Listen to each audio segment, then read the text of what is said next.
उसको लिखना है। देखिए क्या क्वेश्चन क्या था, मौलिक अधिकार जो है कैसे मानव पूंजी निर्माण बल देता है। नहीं, तो इसको सिर्फ भूमिका में आपको यहाँ आर्टिकल वगैरह का कोई जिक्र नहीं करना है, सिर्फ व्याख्या करना है। समझ गए ना, सिर्फ व्याख्या करना है। यहाँ पे ये स्टार्ट करेंगे कि हमारे भारतीय संविधान में मूल अधिकार जनता को प्रदत्त है, जनता को दिया गया है, और भारतीय संविधान एक गारंटी देती है, अधिकारों के सुरक्षा की गारंटी देती है। बस ठीक है। उसके बाद लिखेंगे कि मूल अधिकार लोकतांत्रिक मूल्यों के अवधारणा को सपोर्ट करता है, समर्थन देता है, जिसमें हमारा क्या है वो समता, स्वतंत्रता, बंधुत्व और न्याय। नहीं, समाज में जब तक ये लोकतांत्रिक मूल्य की स्थापना नहीं होंगे तब तक हम लोकतंत्र की तरफ अग्रसर नहीं होंगे।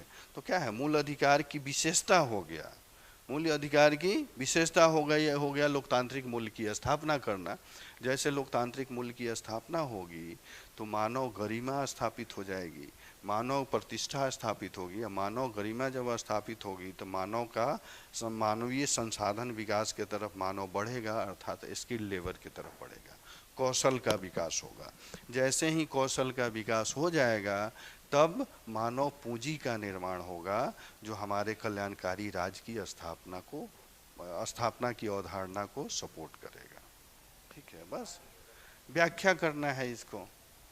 नहीं, इसमें आर्टिकल का कहीं जिक्र नहीं करना है। आर्टिकल देखिए, इसमें संवैधानिक प्रावधान नहीं पूछा है, लेकिन संवैधानिक प्रावधान की व्याख्या पूछ लिया है। समझ गए ना। और उस सब की चर्चा हम लोग अभी जब समता का न्याय पढ़ेंगे, समता वाला आर्टिकल 14 पढ़ेंगे, तो 14 का इतना विस्तृत व्याख्या है कि उसी में कल्याणकारी राज्य की स्थापना है, जन कल्याण की स्थापना है, आरक्षण की बात उसमें कही गई है, नहीं कमीशन वगैरह की बात कही गई है। और आरक्षण, जैसे आरक्षण की बात आएगी तो उसमें बहुत सारे विवाद हो जाते हैं। नहीं, विवाद हो जाता है कि एक तरफ तो भारतीय संविधान कहता है कि हम समता के तरफ बढ़ रहे हैं, सभी को यानी वर्गहीन समाज की स्थापना की बात कर रहे हैं, समता की बात कर रहे हैं, और एक तरफ आरक्षण देने की बात करते हैं। नहीं, तो जहां आरक्षण देने की बात करते हैं तो वहां तो वर्गहीनता वाली बात हो गई, यानी हम समाज में वर्ग विभाजन कर रहे हैं। नहीं, तो आरक्षण देने का तात्पर्य है समाज में हम वर्ग विभाजन नहीं कर रहे हैं, ये सकारात्मक समानता है, नकारात्मक समानता नहीं है। आरक्षण देना सकारात्मक समानता है, न कि नकारात्मक समानता। सकारात्मक समानता इस सेंस में है कि जो वंचित वर्ग हैं, SC ST और पिछड़े वर्ग हैं, जो मुख्य धारा से वंचित हैं, उनको मुख्य धारा में लाने के लिए हम उनको सपोर्ट देते हैं। नहीं, आर्थिक सहायता देते हैं या शैक्षणिक सहायता देते हैं। नहीं, और ये क्यों देते हैं, क्योंकि ये हमारे समाज में ये प्राचीन काल से चला आ रहा है, जो सामाजिक जाति व्यवस्था है। तो जाति व्यवस्था में सबसे निम्न वर्ग के जो लोग हैं वो आपको प्राचीन काल से ही पिछड़े हुए हैं। नहीं, तो उनको जब तक आर्थिक सहायता, शैक्षणिक सहायता नहीं दी जाएगी तब तक हम समाज में समता स्थापित नहीं कर सकते हैं। नहीं, तो ये क्या है, ये सकारात्मक सेंस है, उसकी हम लोग चर्चा करेंगे। चलिए आ रहे हैं वहीं पे। नहीं, अब वहाँ से प्रश्न निश्चित रूप से बनता है, बहुत मुद्दा वाला प्रश्न बन जाता है, विवादित विषय है। तो विवादित विषय है तो उसको कैसे आपको सपोर्ट करना है ये भी ध्यान होना चाहिए। नहीं, बहुत लोग कहता है कि भाई समानता की बात करते हैं और आरक्षण देने की बात करते हैं। नहीं, तो आरक्षण में ये समानता सकारात्मक समानता की बात करता है। करने के लिए जब तक आप उन लोगों को जो वंचित वर्ग हैं, SC ST हैं, पिछड़े वर्ग हैं, उनको जब तक मुख्य धारा में नहीं लाएंगे तो समाज में समानता नहीं स्थापित होगी। नहीं, उनको देखिए, उनको आर्थिक सहायता देने की बात नहीं करता है। आर्थिक सहायता देंगे तो आर्थिक सहायता एक वर्ग, समाज के एक वर्ग को दे रहे हैं, तो आपके चेतना में वो बात आ रहा है कि ये पिछड़ा हुआ है, इसको हम सपोर्ट करेंगे तो ये आगे बढ़ जाएगा। तो वहाँ का सेंस जो होगा वो चेतना वाली बात करता है, और चेतना को भारतीय संविधान नकार देता है। चेतना का अर्थ क्या है कि आप उसके प्रति कॉन्शियस हैं, नहीं आप उसके प्रति इमोशनली अटैचमेंट हो रहे हैं, इसलिए आप सहानुभूति व्यक्त कर रहे हैं। तो सहानुभूति समानता में नहीं आता है, नहीं, सहानुभूति को भारतीय संविधान नकार देता है। इसलिए यहाँ चेतना वाली बात जो है ये आर्थिक सहायता देने की बात को नहीं कहता है संविधान, कहता है कि उसको शैक्षिक रूप से उतना सुदृढ़ कीजिए कि उसका स्किल डेवलप हो, और स्किल डेवलप करके वो अपने आप को एक पैरेलल लाए। नहीं, इसलिए इंस्टीट्यूट वगैरह में भी बात की जाती है देने की, शिक्षण संस्थानों में। हाँ, उसी वजह से वो पिछड़े। देखिए जब द्वितीय पिछड़ा आयोग आया तो उसी में 54% यानी SC ST के अलावा पूरे जनसंख्या के 54% देखा गया कि पिछड़े वर्ग में है। पिछड़े वर्ग का अर्थ है क्या है कि वो मुख्य धारा से कटे हुए हैं, उनको संसाधन उपस्थित नहीं मिल रहा है। नहीं, तो पिछड़े वर्ग में वो किसी जाति समूह में हो सकते हैं, जिनकी अर्थव्यवस्था कमजोर है वो किसी जाति उच्च वर्ग में भी हो सकते हैं, निम्न वर्ग में भी हो सकते हैं। तो उसी के अवधारणा पे ये 10% आया है, समझ गए? ठीक है, चलिए। मंडल आयोग सबकी चर्चा हम लोग करेंगे, आ रहे हैं उसी पे। मंडल आयोग की चर्चा करेंगे, नहीं कैसे उसमें क्या क्या प्रावधान किया गया था। नहीं, पहले हम लोग इसको पूरा कर लें। लास्ट में किए थे, क्या किए थे? भूतलक्षी,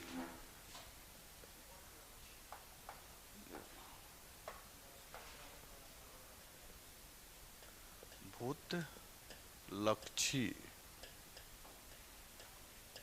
प्रभाव के अभाव का सिद्धांत।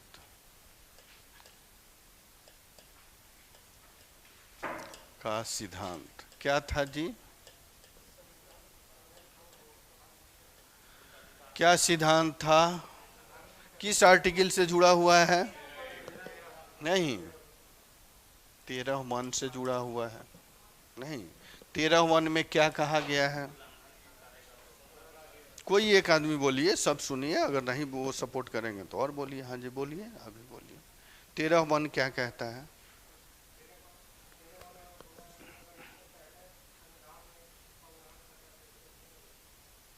ये मने ये विधि की, हम लोग आर्टिकल 13 की बात कर रहे हैं। 13 आर्टिकल में क्या है? विधि है।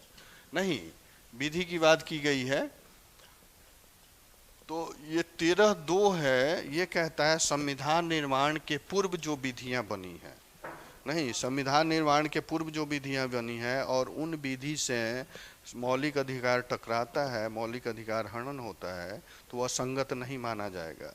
नहीं, क्योंकि जब विधि बनी उस समय मौलिक अधिकार की संकल्पना नहीं आई थी। नहीं, और 13(2) क्या कहता है? 13(2) कहता है जब संविधान लागू हुआ तो संविधान लागू होने के पूर्व के विधियों की उल्लेखना, पहले बाद के विधियों का उल्लेख करता है। नहीं, अर्थात संविधान बनने के बाद की विधि जो है, जिसकी चर्चा 13(2) में है, इस विधि के माध्यम से संविधान में उल्लेखित मौलिक अधिकारों का हनन होता है। तो उस परिस्थिति में ये विधि क्या होगी? शून्य हो जाएगी। ठीक है, ये शून्य नहीं होगी क्योंकि इसके पहले की है। नहीं, और ये शून्य इसलिए होगी कि ये संविधान के बाद की है, समझ गए ना? तो इसकी बात करता है। और भूतलक्षी जो है, भूतलक्षी का तात्पर्य क्या है? पूर्व वाले। नहीं, अगर कोई विधि जो है मौलिक अधिकार से असंगत होता है तो वो विधियां क्या होंगी? शून्य होंगी अगर पूर्व की बात है। अगर बाद में जो विधि है तो उससे असंगत होती है तो शून्य नहीं होगी। इसकी चर्चा किस में किया गया था? किस केस में? किस केस में? केस जरूर याद रखेंगे आप। केस कोड करेंगे। केस नहीं लिखाया था। लक्ष्मण दास बनाम केरल, लक्ष्मण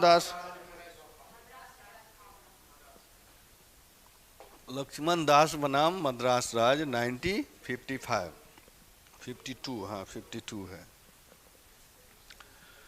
ठीक है, चलिए।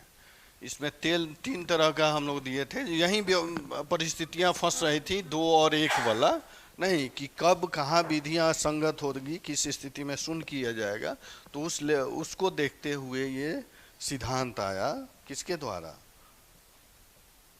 किसके द्वारा लाया गया? उच्चतम न्यायालय द्वारा। आप लोग पढ़े नहीं हैं, उच्चतम न्यायालय द्वारा ये सिद्धांत लाया गया। नहीं, जो पहला सिद्धांत है भूतलक्षी प्रभाव का सिद्धांत। ठीक है, भूतलक्षी प्रभाव का सिद्धांत एक बार पढ़िए आप लोग, कम से कम यहाँ पढ़े हैं तो कहाँ बता रहे हैं कि कहाँ। कैसे काम चलेगा, कंफ्यूज होंगे तो। चलिए, इसमें तो लिखा है, नहीं लिखे थे, भूतलक्षी का नहीं लिखे थे, तो उतना ही है बस उसका, बस मद्रास राज मामले में ये बताया गया कि इस भूतलक्षी प्रभाव में जो संविधान के पहले जो विधियां हैं और उस विधि से मौलिक अधिकार असंगत होता है तो वो विधि शून्य नहीं होंगी। नहीं, और उसी में कहा गया कि संविधान के निर्माण के बाद की जो विधियां हैं नहीं और उससे असंगत होगी तो वो विधि क्या होगी, शून्य हो जाएगी, क्योंकि इसके पहले मूल अधिकार का प्रावधान नहीं आया है। इसके पहले इसके बाद मूल अधिकार का प्रावधान आ गया है, इसके पहले नहीं, इसके पहले आया है और कानून बाद में आया है, तो कानून क्या होगा, विधि क्या होगा, असंगत हो जाएगा, शून्य होगा। नहीं, परिस्थिति के हिसाब से उसको शून्य मान लिया जाएगा।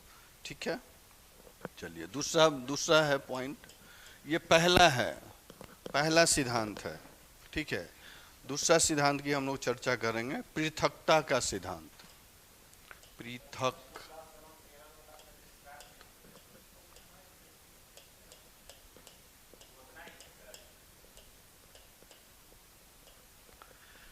ऊपर जो लिखे हैं वो पढ़िए, तो पढ़िए, कोई एक आदमी पढ़िए, एक आदमी कोई पढ़िए जी, पढ़िए एक आदमी। हाँ हाँ, सभी सुनिए, हाँ पढ़िए।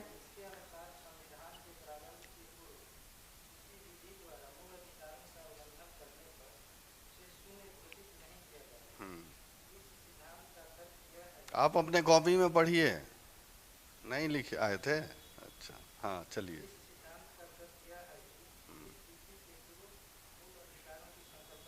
नहीं आई थी, नहीं, और ये सिद्धांत क्यों आया, क्यों आया? जब ये दोनों स्थितियां थीं और इस स्थिति को क्लियर करने के लिए उच्चतम न्यायालय ने इन सिद्धांतों के माध्यम से व्याख्या की।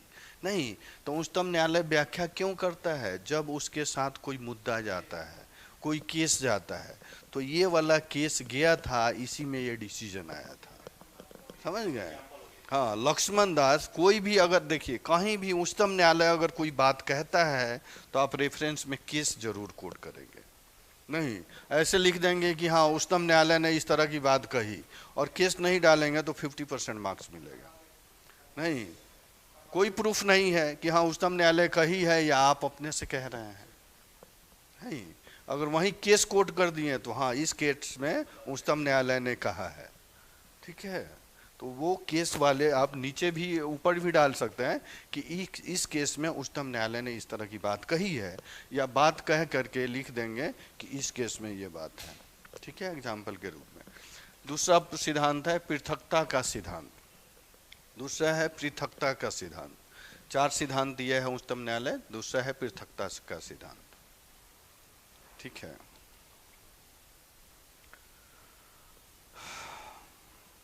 लिख लिए जी। पृथकता का सिद्धांत, इसका अर्थ क्या है, तात्पर्य क्या हो सकता है? पृथकता,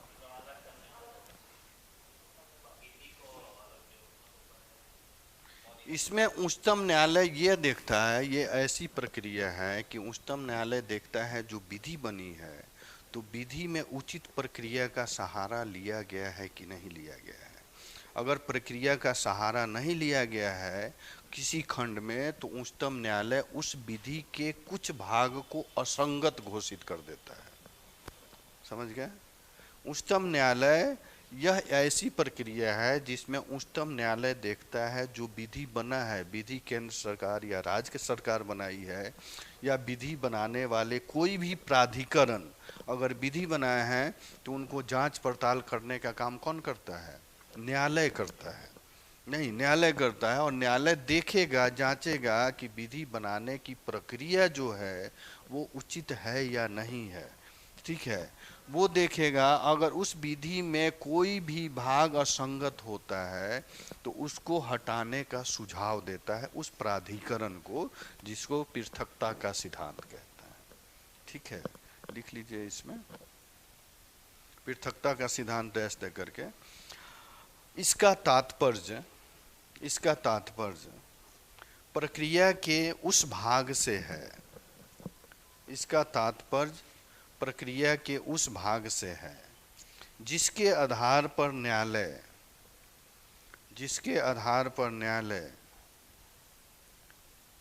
न्यायालय विधि के उस भाग की पहचान करता है।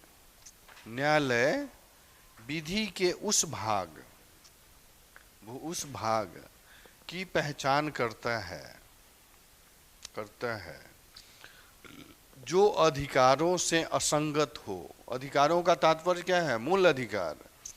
जो अधिकारों से असंगत हो इसकी चर्चा न्यायालय ने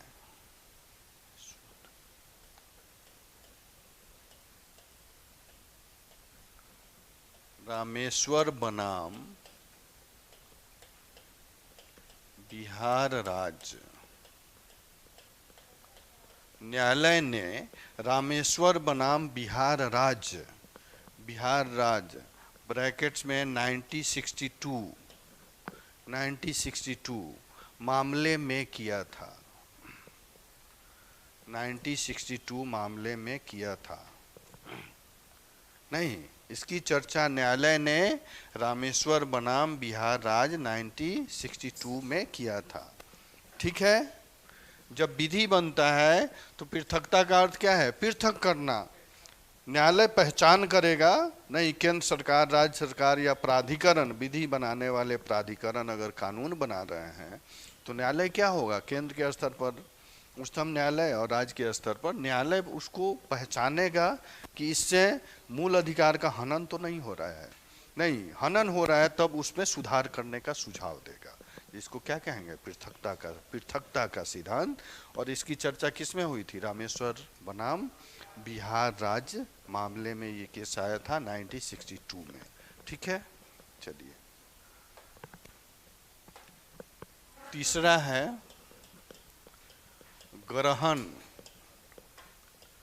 ग्रहण का सिद्धांत। नहीं, ग्रहण का सिद्धांत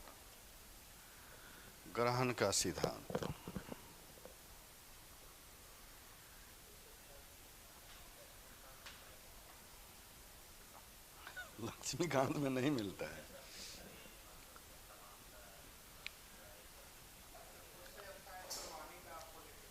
ये सब धरातली चीज है।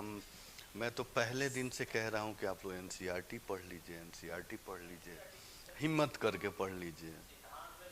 नहीं, 10+2 का एनसीईआरटी 9-10 तो पढ़िए ही, 10+2 पढ़ लीजिए। नहीं, देखिए मेरा सोर्स क्या है, वो सुभाष कश्यप है, एनसीईआरटी है और डीडी बसु है। नहीं, और पीएम बख्शी है जो आप लोगों को है, वो बियर एक्ट में कराया हूँ ना, तो वो बियर एक्ट में मेरा है पीएम बख्शी का। आप लोगों को उसमें बहुत इजी दिया हुआ है, मोटा वाला। तो ये सोर्स है, समझे? मैं भी खरीद के रख दिया, वो लक्ष्मीकांत खरीदा रख दिया वैसे ही, समझे? तो इसलिए आप देखिए, अगर अच्छे से करना है तो एनसीईआरटी जरूर पढ़ लें। नहीं, एनसीईआरटी पढ़ लें अगर क्लास कर रहे हैं तो। नहीं कर रहे हैं तो एनसीईआरटी प्लस सुभाष कश्यप पढ़ लें, काम चल जाएगा। नहीं, और इतना मोटा ग्रंथ लक्ष्मीकांत का पढ़िए, समय है तो पढ़िए, लेकिन अभी समय नहीं है। नहीं, वो मैं सजेशन देता हूँ जो बच्चे 68-69 दे रहे हैं, वो लक्ष्मीकांत एनसीईआरटी या लक्ष्मीकांत पढ़ लेंगे तो काम चल जाएगा। हाँ, 68-69 है तो आप एनसीईआरटी पढ़ लीजिए। एनसीईआरटी आप पढ़िए हिम्मत करके 6 क्लास से, 6, 7, 8, 9, 10 नहीं। पॉलिटी का अगर पढ़ लेते हैं तो आपको कहीं भटकने की जरूरत नहीं होगी। क्या? नहीं नहीं, वो ऑप्शनल के लिए इतना एनसीईआरटी से काम चलेगा। जीएस का क्वेश्चन उठा करके देखिए आप, जीएस का क्वेश्चन देखिए पॉलिटी का। नहीं, जब तक बेसिक कंप्लीट नहीं होगा, अगर आप सिर्फ लक्ष्मीकांत पढ़ ले रहे हैं तभी वो नहीं कर पाएंगे। नहीं, क्वेश्चन के आपको अगर हिम्मत करके पढ़ लेना है, कितना है, इतना पतला पतला है, एक सप्ताह में एक एनसीईआरटी खत्म हो जाएगा अगर 2-2 घंटा पढ़ते हैं तो। नहीं तो प्रोसेस लंबा है, लेकिन बच्चे पढ़ते नहीं है। बिना एनसीईआरटी पढ़े आप 1-2 अटेम्प्ट में नहीं क्वालिफाई कर सकते हैं, आपको टाइम लग जाएगा, फिर चीज़ों को समझना पड़ेगा। तो इसलिए क्यों नहीं पहले ही एनसीईआरटी पढ़ ली जाए। एनसीईआरटी बार बार पढ़ने की ज़रूरत थोड़ी है, एक बार हिम्मत करके पढ़िए, दोबारा में उसमें क्रक्स निकाल लीजिए। नहीं, क्रक्स निकाल लीजिए, उसके बाद उसको छोड़ दीजिए, फिर पढ़ने की ज़रूरत नहीं होगी। और ध्यान रखिए एनसीईआरटी ऐसे वैसे लोग नहीं लिखता है। भारत के सबसे मशहूर शिक्षाविद जो होते हैं, जाने माने शिक्षाविद होते हैं, उनके द्वारा एनसीईआरटी लिखा जाता है। नहीं, और उन लोगों के सामने जो बुक्स राइटर हैं, इनकी क्या औकात, कोई औकात है? नहीं है। नहीं, ये होता है ना, इसका रिव्यू होता है हर एक 10 साल पर, 10 साल पर रिव्यू होता है, समझे। तो एनसीईआरटी में देखिएगा एक स्टोरी के फॉर्मेट में होता है, और बहुत सारे ऐसे शब्द जो होते हैं, एक एक शब्द पूरे पेज का व्याख्या कर देते हैं। उसमें बहुत सारे इंपॉर्टेंट शब्द हो जाते हैं, छोटे छोटे। नहीं, अगर उस शब्द को आप पकड़ेंगे, हम लोग जैसे वहाँ हम लोगों को बताया गया जब हम लोग आईएएस का तैयारी कर रहे थे, तो एनसीईआरटी पढ़ने का टेक्निक, एनसीईआरटी पढ़िए और उस क्रक्स वाले शब्द को सीधे आप गूगल कीजिए। गूगल करेंगे, पूरा विस्तृत व्याख्या आएगा, उसका नोट्स बना लीजिए, समझ गए ना। तो इतना करें तब तो, लेकिन करता नहीं है कोई, समझ गए ना। तब इम्पोर्टेंस पता चलेगा एनसीईआरटी का, ठीक है। तो एनसीईआरटी हिम्मत करके पतली पतली बुक से पढ़ लेना है, टाइम है तो, ठीक है। सब सब्जेक्ट का पढ़ लीजिए, सब सब्जेक्ट का पढ़ लीजिए। हिस्ट्री का 6, 7, 8 पढ़ लीजिए। अगर आपको ऑप्शनल पेपर नहीं रखना है तो 6, 7, 8 पढ़िए। 9, 10 में वर्ल्ड हिस्ट्री है, 9, 10 छोड़ दीजिए।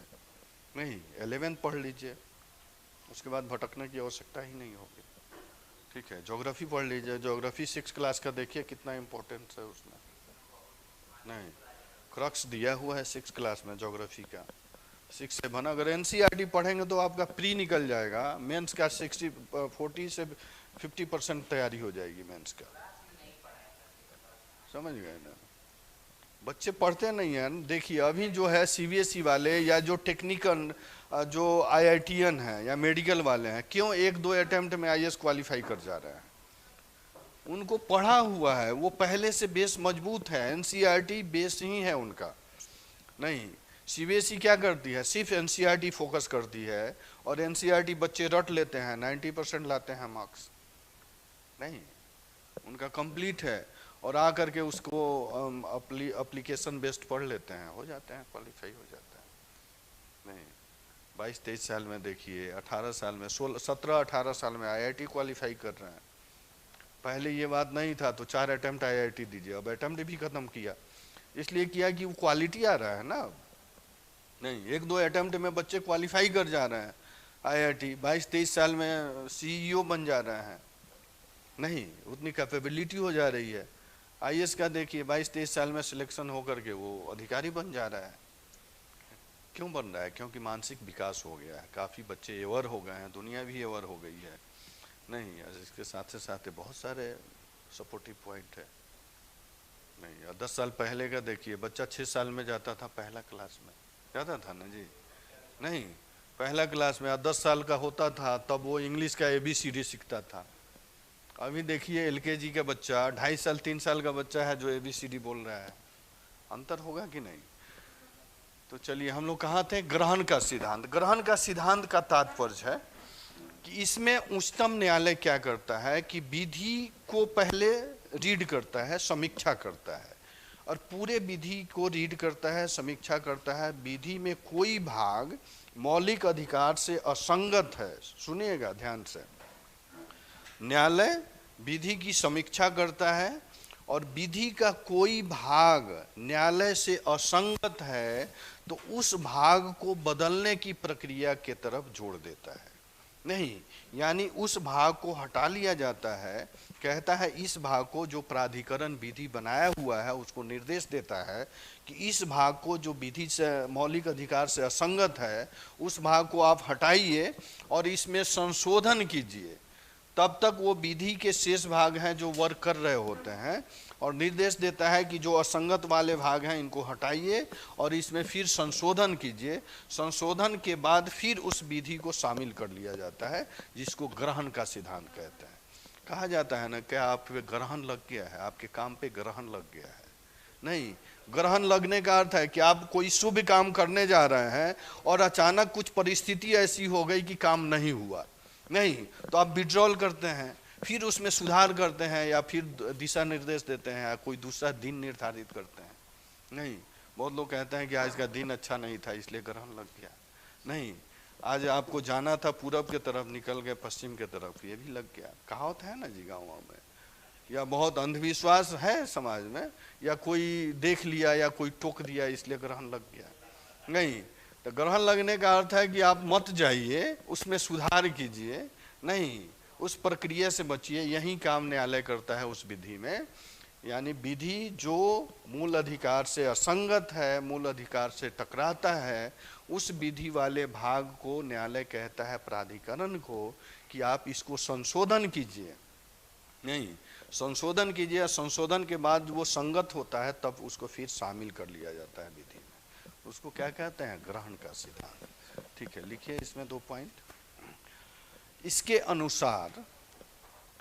अनुसार अधिकारों से असंगत विधि, इसके अनुसार अधिकारों से असंगत विधि के उस भाग को, असंगत विधि के उस भाग को शून्य किया जाएगा, शून्य किया जाएगा, शून्य किया जाएगा जबकि शेष विधि प्रभावी होगी। ठीक है, शेष विधि प्रभावी होगी। समझ गए ना? ये क्या हो गया? फर्स्ट स्टेप में न्यायालय ये बात करता है। ठीक है, फर्स्ट स्टेज में न्यायालय अगर सर्वेक्षण कर रहा है, समीक्षा कर रहा है किसी विधि का, तो देखेगा जो असंगत हो रहा है उसको क्या करेगा? उस भाग को शून्य कर देगा, शून्य कर देगा और फिर निर्देश जारी करेगा कि जो शून्य किया गया है, शून्य इसलिए हुआ कि टकरा रहा था, तो आप इसमें सुधार कीजिए कि वो टकराए नहीं।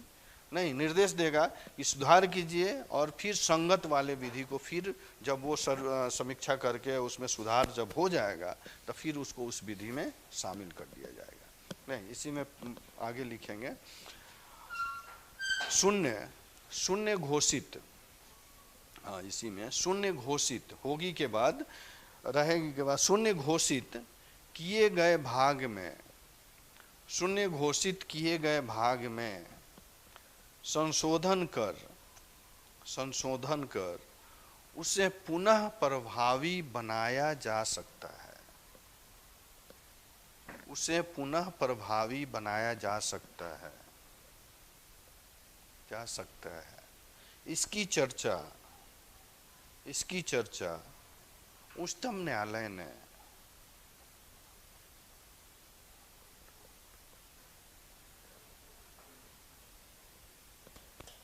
भीखाजी बनाम मध्य प्रदेश राज्य, भीखाजी बनाम मध्य प्रदेश राज्य 1962 में किया नहीं। ठीक है जी, तीसरा पॉइंट। चौथा पॉइंट है, तीसरा पॉइंट कितना पॉइंट हुआ? ये तीसरा पॉइंट हुआ नहीं, चौथा पॉइंट है परित्याग का सिद्धांत। परित्याग का सिद्धांत नहीं। परित्याग, परित्याग का अर्थ क्या हो गया? छोड़ देना, परित्याग देना नहीं। तो उच्चतम न्यायालय निर्देश देता है भारतीय जनता को कि आप मौलिक अधिकार का परित्याग नहीं कर सकते। कोई भी कह सकता है कि हमें अधिकार की आवश्यकता नहीं है, हम अधिकार का यूज नहीं करेंगे, नहीं। नैसर्गिक न्याय है मेरा। नैसर्गिक न्याय का अर्थ क्या है? कि हम जन्म से मुझे अधिकार प्राप्त हुआ है, उस अधिकार के माध्यम से हम कह रहे हैं कि हम आपके मौलिक अधिकार का प्रयोग नहीं करेंगे, नहीं। तो इसमें क्या है? स्पष्ट निर्देश दिया है उच्चतम न्यायालय ने कि भारतीय जनता अपने मौलिक अधिकार का हनन या परित्याग किसी भी हालत में नहीं कर सकती है। समझ गए ना? क्यों नहीं कर सकती है? क्योंकि मौलिक अधिकार जो है यह भारतीय संविधान का क्या है? आत्मा है, दर्शन है, सपोर्ट करता है, लक्षण है। लोग इससे लोकतंत्र को सपोर्ट मिलता है, बल मिलता है, नहीं। समाज में समानता, भाईचारा, बंधुत्व बनाए रखने के लिए यह क्या करता है? सपोर्ट करता है। इसलिए उच्चतम न्यायालय कहता है भारतीय जनता को कि आप किसी भी परिस्थिति में मूल अधिकार का परित्याग नहीं कर सकते हैं, है ना जी। कोई भी कह सकता है कि हाँ नैसर्गिक न्याय है, नैसर्गिक अधिकार है मेरा कि मैं मूल अधिकार का उपयोग नहीं करूँगा, कह सकता है। न्यायालय में जा सकता है। तो न्यायालय इस सिद्धांत के माध्यम से स्पष्ट कर दिया पहले ही, नहीं, कि आप परित्याग नहीं कर सकते हैं। क्योंकि यहाँ अगर भारत में जन्म ले रहे हैं तो जन्म के साथ ही आपके नैसर्गिक न्याय तो है ही, और नैसर्गिक न्याय के साथ साथ मूल अधिकार भी आप पर लागू हो जाता है। नहीं, मूल अधिकार इसलिए लागू हो जाता है कि नैसर्गिक न्याय जो है अपने में नकारात्मक सेंस लेके रहता है, नहीं। नैसर्गिक न्याय अपने में नकारात्मक सेंस इसलिए लेके रहता है कि जब तक वो मूल अधिकार का प्रयोग नहीं करेगा तो नैसर्गिक न्याय उस इंसान को, उस आदमी को अधिकार, अत्यधिक अधिकार देगा। यानी वो उसकी क्या होगी? मोनोपोली हो जाएगी, मन में जो आएगा वहीं करेगा, नहीं। तो उसमें निर्बंधन लगाता है, उसके मानसिक स्थिति, मनोदशा पर वो निर्बंधन लगाता है मौलिक अधिकार। यानी आप अपने अधिकार का पालन करते हुए सामाजिक व्यवस्था को बनाए रखें, नहीं। अगर वो मौलिक अधिकार का पालन नहीं करेगा तो नैसर्गिक अधिकार का प्रयोग करके समाज में अस्त व्यस्त ला सकता है, अस्त व्यवस्था ला सकता है, नहीं। समाज में विरोध पैदा हो सकता है, किसी जिसकी लाठी उसकी भैंस हो सकती है, समझ गए? सम्मान करना है। इसलिए है कि वो स्पष्ट कह दिया है कि आप परित्याग नहीं कर सकते हैं, क्योंकि जन्म ले रहे हैं तो मौलिक अधिकार आप पे लागू हो गया, नहीं। मौलिक अधिकार जहाँ लागू हो गया वहाँ तो भाईचारा, समानता वाली बात आ गई। और भाई भाई में तो सभी बराबर होते हैं, नहीं, सब एक होते हैं जी, उसमें कोई अलग नहीं होता है। इसलिए ये सिद्धांत को लाया गया। इसमें लिखेंगे न्यायालय के अनुसार, न्यायालय के अनुसार भारत में कोई नागरिक, भारत में कोई भी नागरिक, लिखिएगा बउआ तुम सीधा बैठो, सीधा बैठो, सो जा रही हो। न्यायालय के अनुसार भारत में कोई नागरिक अपने अधिकारों का परित्याग, अपने अधिकारों का परित्याग नहीं कर सकता, नहीं कर सकता। क्योंकि इससे लोकतंत्र की मूल भावना को, क्योंकि इससे लोकतंत्र की मूल भावना को ठेस पहुंचती है, लोकतंत्र की मूल भावना को ठेस पहुंचती है, पहुंचती है। पैराग्राफ चेंज करेंगे कि मूल भावना को, मूल भावना, मूल भावना क्या है? भाईचारा, बंधुत्व, न्याय, समता, नहीं। मूल भावना को ठेस पहुंचती है, नहीं। पैराग्राफ चेंज करके उच्चतम न्यायालय ने, उच्चतम न्यायालय ने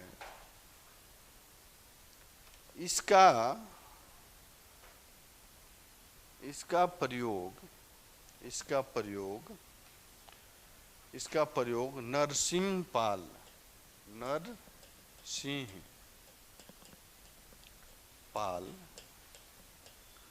बनाम बनाम भारत संघ 2000 भारत संघ नरसिंह पाल बनाम भारत संघ 2000 ब्रैकेट्स में मामले में किया 2000 ब्रैकेट्स में मामले में किया नरसिंह पाल बनाम भारत संघ मामले में किया। ठीक है जी, यहाँ तक क्लियर है। चलिए अभी क्या करना है बाबू, अभी जो भी सिद्धांत है थोड़ा आइडिया लेते रहना है, रिवीजन करते रहना है। जैसे क्वेश्चन का नेचर आएगा तो मैं बता दूंगा कैसे इसका यूज होगा, नहीं इसके अकॉर्डिंग हम लोग क्वेश्चन की चर्चा करेंगे, नहीं तब पता चलेगा कि हाँ किस तरह किस सेंस में यूज हो रहा है। ठीक है, चलिए आगे बढ़ें। चलिए हम लोग इसके पहले पढ़े थे संविधान में राज्य क्या